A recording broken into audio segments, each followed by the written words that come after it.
আসসালামু আলাইকুম, it's me about M S Antor with again new blog video. Guys, আপনার হাতে যদি 1050 টাকা থাকে তাহলে আপনারা ঢাকা থেকে নেত্রকোনা জেলার বিরিশিরি থেকে ঘুরে যেতে পারেন।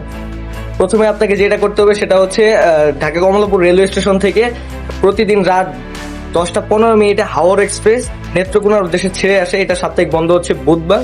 তো আপনারা ওই ট্রেনে জনপ্রতি 215 টাকা দিয়ে ঢাকা থেকে নেত্রকোনা আসবেন। দেন হচ্ছে নেত্রকোনাতে আনুমানিক 3:30 থেকে 4টার মধ্যে নামিয়ে দিবে। দেন এখানে স্টেশনে 2 ঘন্টা ওয়েট করে যখন সূর্যের আলো ফুটবে 6টার দিকে, তখন আপনারা হচ্ছে নেত্রকোনা জেলা থেকে বিরিশিরির উদ্দেশ্যে জনপ্রতি 120 টাকা অথবা 150 টাকা দিয়ে সিএনজিতে করে চলে আসতে পারেন দুর্গাপুরে। দেন দুর্গাপুরে স্ট্যান্ডে নামিয়ে দেওয়ার পরে এখানকার থেকে জনপ্রতি 50 থেকে 60 টাকা দিয়ে আপনারা চলে আসতে পারেন চীনামাটির পাহাড়, সাদামাটির পাহাড়, ব্লু ওয়াটার লেক। তিনটা একদম কাছাকাছি জায়গায়। তো সিন্ডিকেটের পাল্লায় যদি না পড়েন তাহলে হচ্ছে আপনাদের এখানে আর অটো নিতে হবে না, আপনারা হেঁটেই এই 3টা জায়গায় কভার করতে পারবেন।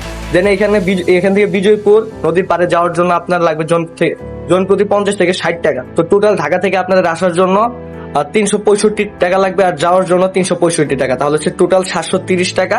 আর এদিকে ঘোরার জন্য হচ্ছে 1 থেকে 150 টাকা দিয়ে ইনাফ হয়ে যাবে।